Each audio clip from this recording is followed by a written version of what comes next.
Chipkuni Kimosop uria ni afitha wa mbirarũ arerĩkana arakorirwo acuhĩte nyũmba-inĩ ya mũndũrũme ũmwe uria ni wa itũra rĩrĩa maikaraga rĩa Kapkiamo.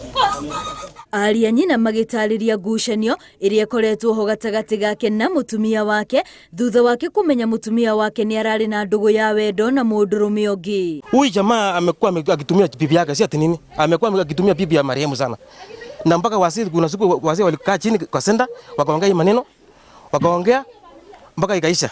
Ũndũ ũyũ ũrerĩkana gũcũngĩrĩria mĩgendere ya Kimosop ona mĩikaranĩrie yake na andũ kũhana ta yagarũrũka, ũndũ ũrĩa marekwo waya gũkorwo nĩguo ũtũmĩte erute muoyo. Ajiuliza kwa hako wapi?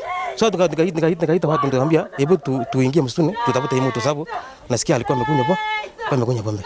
No na kũrĩ ũguo kũrĩ na andũ a nyũmba yake arĩa marauga kwaya gũkorwo Kimosop nĩ kũũragwo aroragirwo, makiuga harĩa arakorirwo acuhĩte ndangĩrakuire korwo nĩ kwĩita areitaga.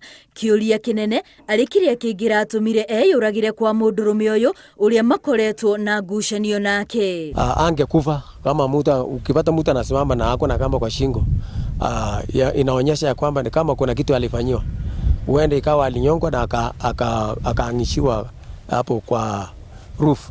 So we wonder why huyu jamaa ametoka kwake mpaka kuja akajinjongea kwa mwenye alikuwa na tofauti naye. Mutumia wa Kimosop hamwe na mũndũrũme ũrĩa ũrerĩkana mararĩ na ndũgũ ya wendo nĩ manyitĩtwo nĩguo gũteithĩrĩria borithi na ũthuthuria makĩria wĩgiĩ gĩkuũ kĩa abitha ũyũ.